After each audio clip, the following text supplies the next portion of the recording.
Vous êtes le sel de la terre, vous êtes la lumière du monde, dit Jésus à ses disciples, Matthieu 5, 13, 14. Et cela ne peut être caché. Voilà donc ce que nous sommes et ce à quoi nous devons correspondre. Il ne suffit pas de dire « Seigneur, Seigneur » pour avoir en héritage la vie éternelle. Il faut offrir le bon exemple. Ce ne sont pas les bonnes paroles qui suffiront à faire de nous des témoins, mais la probité de notre vie, notre façon de recevoir l'Évangile et de mettre en pratique. Voilà ce qui mènera les hommes à rendre gloire à Dieu. Chez Isaïe, le partage nous est présenté comme un outil de vie éternelle. Partage ton pain, recueille chez toi le malheureux, couvre celui que tu verras sans vêtements, ne te dérobe pas à ton semblable.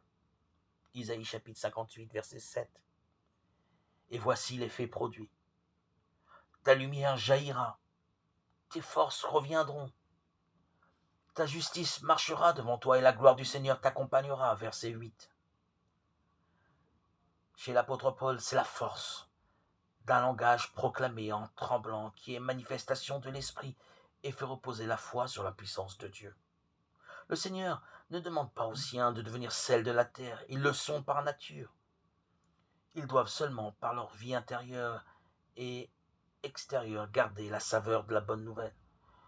Ils n'ont pas non plus à devenir lumière du monde. Ils ont reçu la lumière et ils en sont le reflet expressif.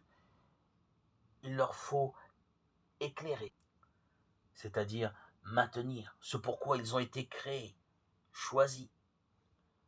Cet évangile nous concerne tous, il nous invite à nous remettre face à Dieu pour que nous sachions accueillir sa volonté sur nos vies et pas simplement ce que nous jugeons bien ou suffisant.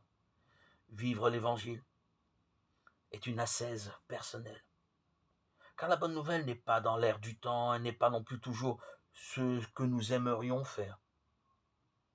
Toutefois, avec la grâce de Dieu, que notre lumière brille devant les hommes.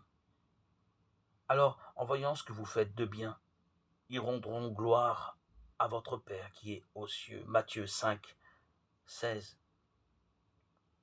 Lumière des cœurs droits, le Christ s'est levé dans les ténèbres, homme de justice, de tendresse et de pitié.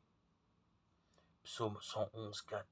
Jésus nous invite, nous, ses disciples, à être le sel de la terre et la lumière du monde. Matthieu 5, 13, 14.